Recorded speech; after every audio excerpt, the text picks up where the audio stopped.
Tonight, my workout was a complete failure, and I could say that completely honestly, and I'll be even more honest, it definitely sucks. So, figure I'm going to come here and share exactly what went wrong and how I plan to recoup from this failed workout and make it better for the rest of the week. As some of you know, I am just about a month away from this next Ironman, and what that means is every day that I could possibly work out, I should be working out. And these days specifically being designed to promote peak performance are especially important so that I can slingshot past my previous fittest and PR this race. So these days are very important for my training. And today was the first day of the push forward into the next level of fitness.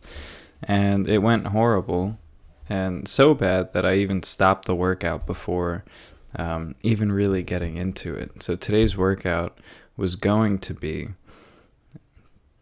13 miles with three 3-mile intervals at my zone 4 pace, which for this specific workout, I would be holding between a 7:30 and a 7:45 minute per mile pace. Again, for 3 miles at a time and 3 intervals of that. So very tough workout. And then obviously, as I said, finishing out to 13 miles. Now, how far did I get? Well, I did 1 mile of the warm-up at a 10:20 pace and excuse me,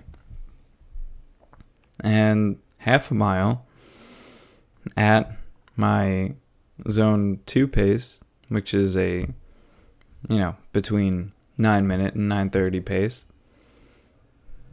And then I walked home. So what happened? As I was running that second portion of the warm-up, which is my zone 2 at 9-minute to 9:30 pace, I felt this very slight tensing up of my right hamstring. And with that tensing up, as I continued to run on it, it was just getting slightly more tense. And it was right at the point of the hamstring that meets behind the knee and begins to wrap around the inside or the interior of the knee. Now, this was a bad sign. So, knowing what I've tended to do in the past and how it did not work for me, where I would always try to push through something like this, especially as I got to this point in Ironman training, because things like this are just gonna happen. Like, this is not an easy thing to train for. It is a lot of volume, and pushing past your limits lends you to be at risk for certain things like this. Some years it's your calf, some years it's your hamstring, some years it's your quad. So what I've done in the past when this happened, and specifically this happened with my calves, is I ran through it when I noticed this point of pain or tensing of the muscle. And the pain felt like it went away. And then later on in the workout, I had one final jolt of pain, and then I couldn't run anymore. And that's happened to me not once, because you think, you have a painful lesson, you're going to learn it the first time, I've done it probably 4 or 5 times. But not this time. So this time I decided to stop the workout and mentally kicking myself in the butt the whole walk home, because then I had to walk 1.5 miles home. And as I was walking that 1.5 miles home, I felt like a guitar string pluck in my hamstring. And that's the feeling that I did not want to happen while running at a 7-minute pace. Because if I did that at a 7-minute pace, then what would have likely happened is I would be in much worse a mood than I am today. So today I'm disappointed because it's day 1 of pushing into that next level of fitness for the next 4 weeks, leading into this race that I've been preparing for this whole year so far, which is like 6 months now. But it's not worth getting injured in the last month of training for an Ironman. So if you are training for your own Ironman,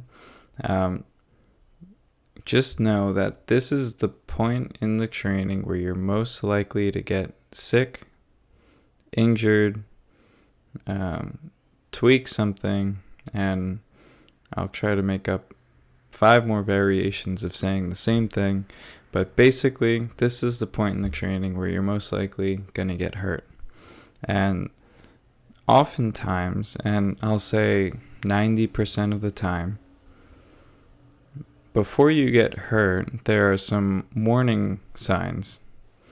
And if I were to look even sooner than going out for this run, and I complained about it in one of the past few videos, feeling achy and congested, and my muscles randomly tensing up over the past few days, being super tired, is a clear indication that it's probably fighting something, or probably dehydrated and fighting something. And even still being coffee is not a good word, but even having a cough and feeling chest congestion going into a workout like that, I figured I'd be fine breathing wise. But that, paired with all the pains and aches that I've been dealing with, probably could have been a good indicator that it's not the best to be pushing 110% when you're not feeling even remotely close to 70 or 80%. So this video is just a rant of me explaining how, one, I did a pretty good job stopping this workout where I did. 2, it always sucks even if you did a good job stopping the workout when you were supposed to stop it. You never feel good about it. Like, I walked the 15 minutes home and just trying to come up with reasons why it was okay. And then also, I feel like my brain runs super fast. I don't know if some of you can have multiple narratives running through your brain at the same time, but one part of my brain was saying, okay, well, how are we going to make this work for the rest of our week's training volume? Another part of my brain was saying, I can't believe we had to stop this workout. This is not the plan. This is not ideal. Another part of my brain is saying, that kind of hurt my hamstring. I hope my hamstring's going to be okay.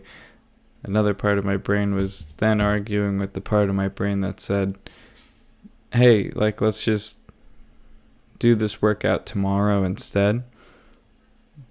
And then, so on and so forth. So here's what I settled at for my plan for the week. and what I'm going to do to recover from this workout on the grand scale. Obviously, like, I didn't get hurt, I don't think. But on the grand scale, whenever something like this happens, the first thing that my coach asks me is, or he doesn't even ask me. At this point, he just tells me. He says, "You're probably dehydrated." And then I get frustrated and I say, there's no way that I'm dehydrated because I've been drinking water nonstop for the past 24, 48 hours. But then the fact of the matter comes out to be that I'm probably dehydrated, probably need some more calories in me again, and probably need a rest.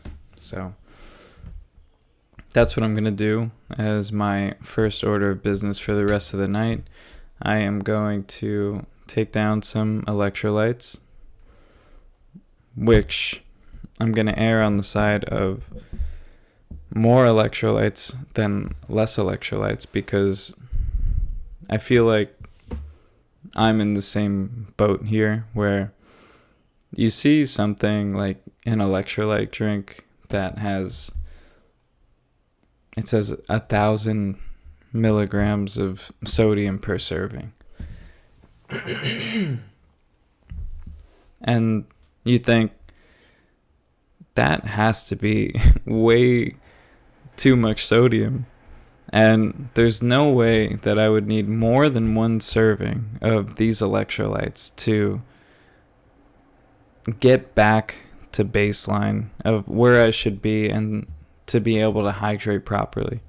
And then you look at the container, and the container says for every hour of activity, you should be getting in another serving of 1,000 milligrams of sodium.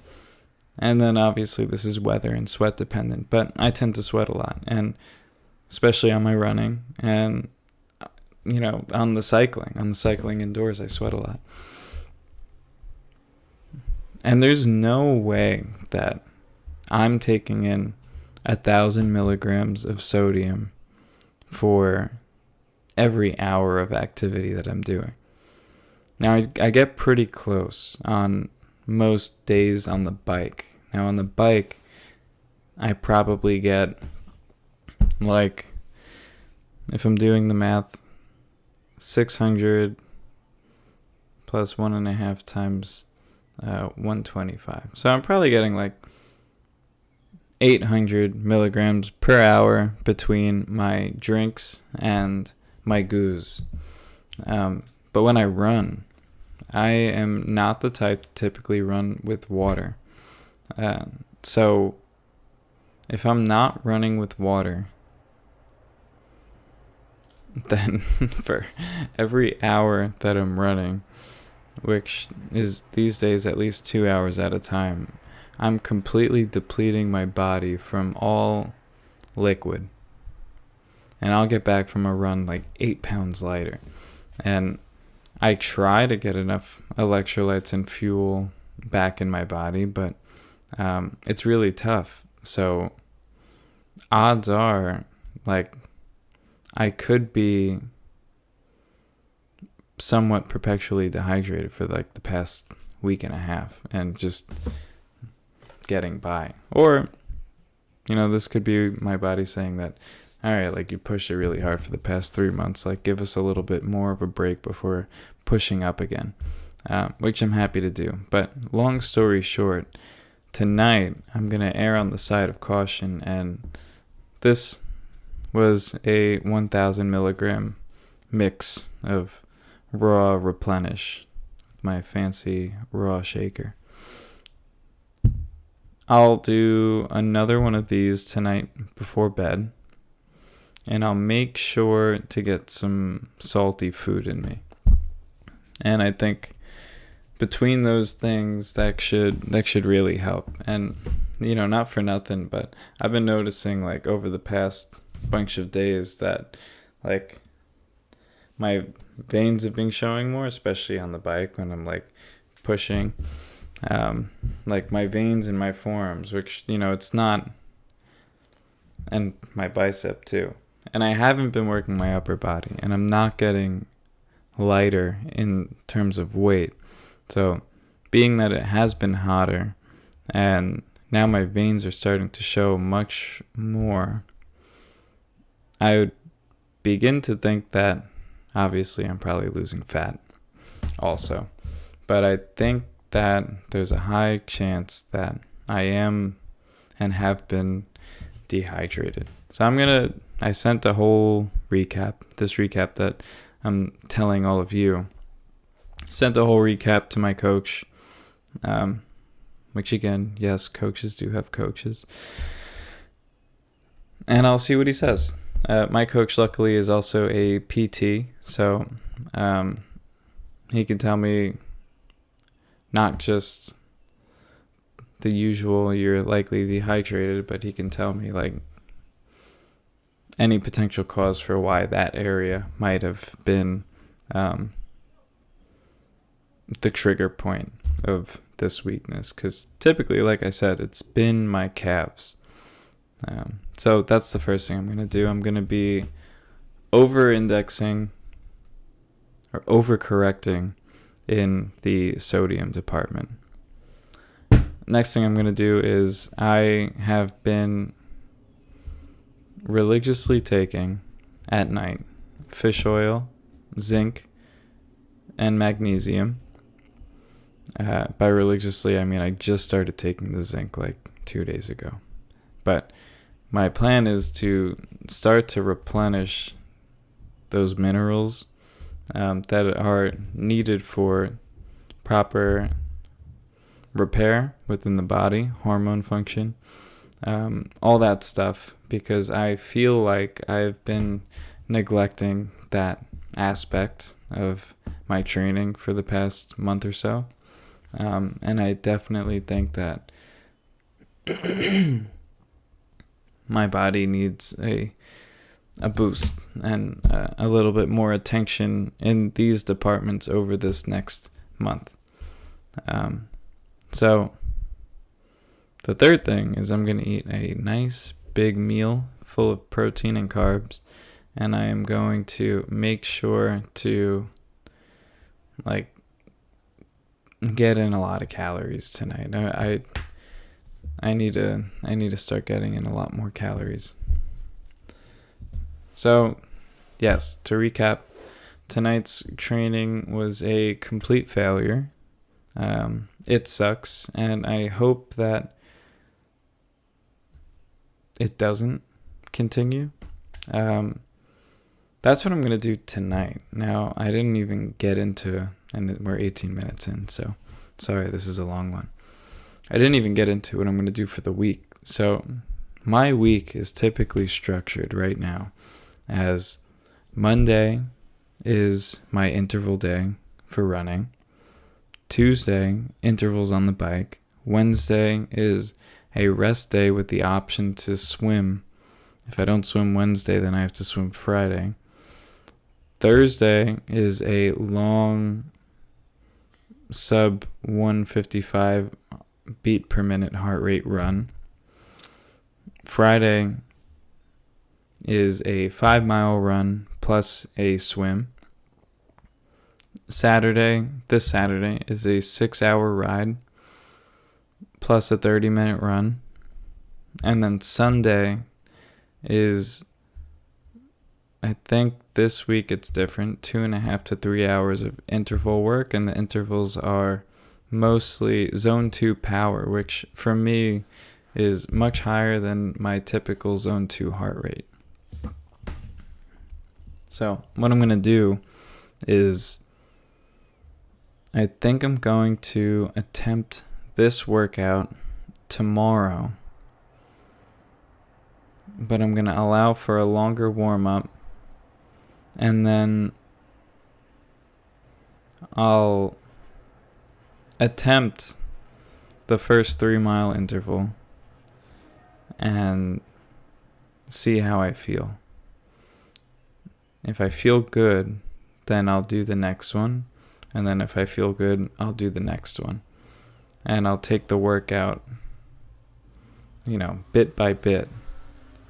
then moving my bike intervals to Wednesday. And I'll also try to swim Wednesday, because on Friday I have this work event that I don't want to go to, that I have to go to because I don't go to any other work events, and they want me to go to the work event. Makes sense. So that's the plan. Hopefully there are several lessons that you guys can take from this rant, but this is really just the most raw breakdown that I can give you, because this literally just happened. And I think this is the first workout that I've stopped mid-workout, if you can call it mid-workout, because I was only a mile and a half in out of 13 miles for this training season. And I've only done it once before. That's not true.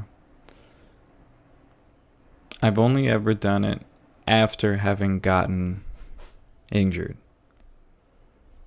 That's a more fair statement. So, it sucks, but it's not the end of the world. It's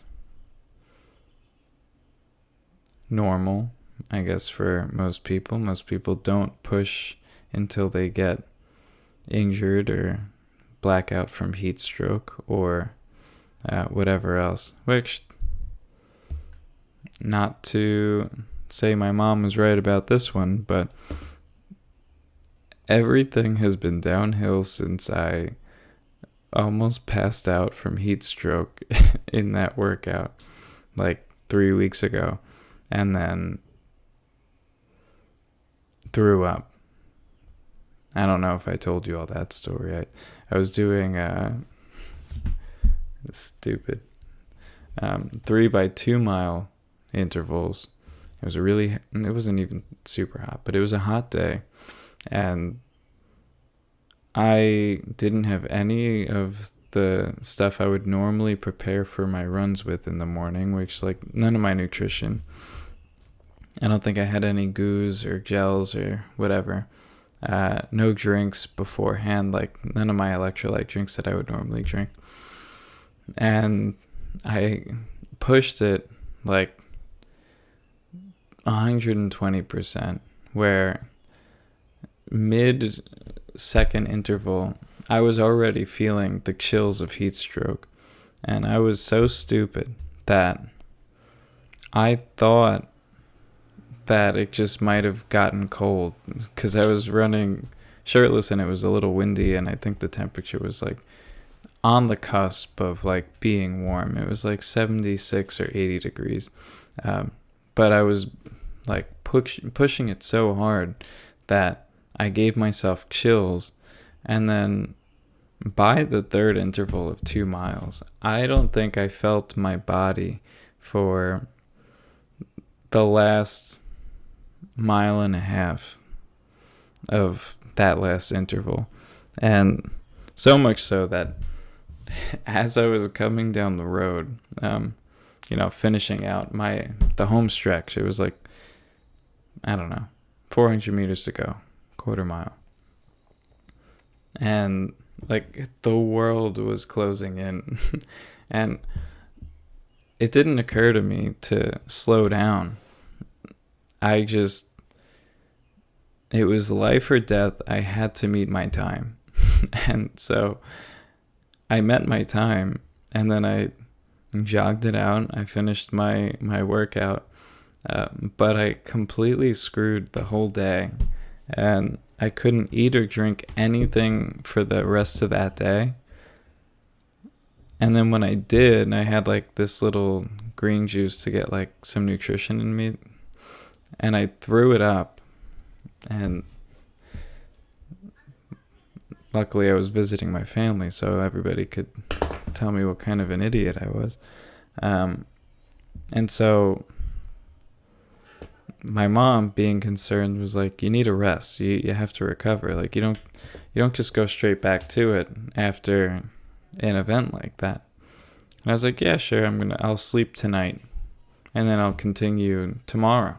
That's rest. And so I did that, and from then forward, I haven't felt the same. So, if your parents are, don't let them know though, but they're usually correct in some regard.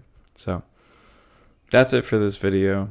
I'm gonna do exactly what I said I'm gonna do, and I'm gonna be getting some salt in me. Links in bio for raw nutrition stuff. You get 10% off with my discount code if you want. And I'm gonna find something to chow down on after this. But wish me luck, and not to tell people to wish me a quick recovery and maybe some extra brain cells, but stay tuned for the rest or the next videos. Hopefully things turn back up for the better. I'm going to do everything I can to make sure that they do. And to end on a bright side, Tom, my client, is still crushing it, still doing great. And I'll make sure that he watches this so that he can see what not to do from his coach. So, good night, everybody. Happy training.